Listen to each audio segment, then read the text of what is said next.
Dev Sharanagati means Dev Sharanagati is something finite, which is other than Vasudev, where the buddhi is not that he is everywhere. He is everything and he is all. This is not there. Acha, those who approach Bhagwan for some kind of desire, they are not called Dev Bhakt. They are Artha Bhakt, Artharthi Bhakt. Two things are there.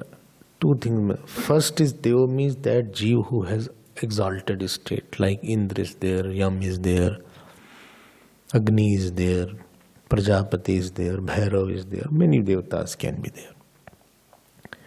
Second meaning is that those who worship the Ishwar not knowing that he alone is everywhere.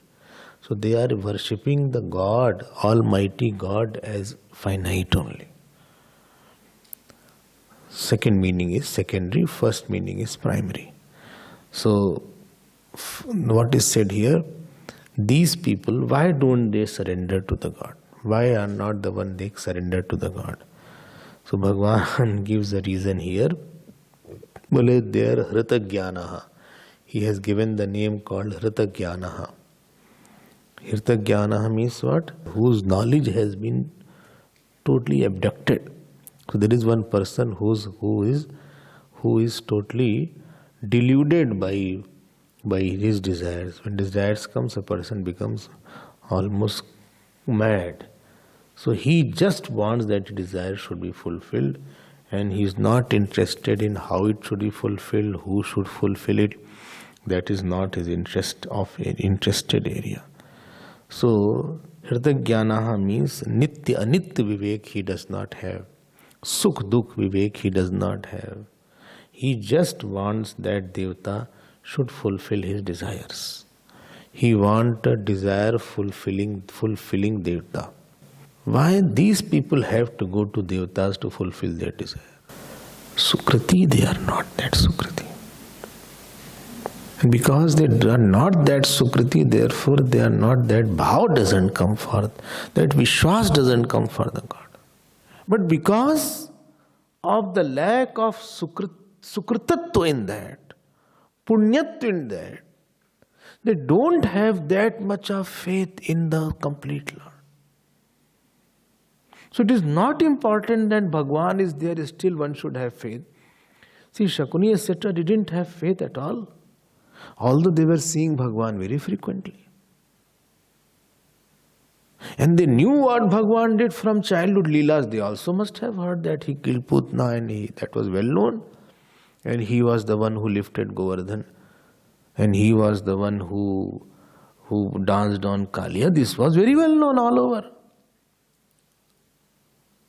But still they only thought that he is a magic person. He did magic. He deludes people through magic. That means even after the cause of Shraddha, they didn't have Shraddha. And they worshipped other gods. They worshipped other gods. Not that they were not worshipper. He used to worship dice. Dice is also on Devata.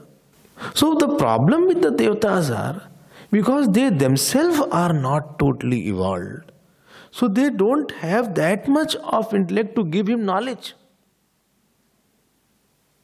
And they fulfill the desires, as some of you said. And maybe sometimes they are not able to fulfill the desires. They are conditioned, their fulfilling capacity has been bestowed upon by somebody. They don't have their own capacity to fulfill. Like the Prime Minister has given power to the Finance Minister, President has given power to the Finance Minister. By himself he doesn't have a power. But this Bhogi Bhakt, he has less punya. And because of his less punya, he goes to small devatas. Those devatas, they don't give him the buddhi to transcend the devatas also. Or his much time goes in propitiating them. All devatas' propitiation is very long. Shani Devata is there, Brahaspati Devata is there, Shukra Devata is there, Rahu Devata is there, Ketu Devata is there. I am not saying they should not be worshipped. Their worship is there. But forgetting the Ishwaratva of the Ishwar and remembering them only, this is what is said here as Bhagavan is censoring that. If you think Krishna is finite and you worship, that is also Devata, you are making him Devata. If you think that Devi is infinite and you are worshipping, that is not Dev Puja. Remember my point. I already told this point. If you worship Shivji and think he is finite, you will not get the full result. Because the Upasana is Vastu Tantra, Purush Tantra. If you worship Devi or Devata and think he is infinite, he is not a Devata for me, then you will get full result of that. Because he is all. So you are propitiating finite because you don't have the knowledge of the infinite. That he alone is everywhere and he is above all also. Two things. He alone is pervading, he is Sarvagat and Sarvatit. Whom I am worshipping, two knowledges should be there. He is all. He goes in all and he is beyond all. He is Shuddha Chaitanya Swarup. He is pure consciousness in nature. This is called Ishwar Bhakti. But when I don't know these two facts and I have only finiteness that he has this much of power, then that is called the Deva Bhakti.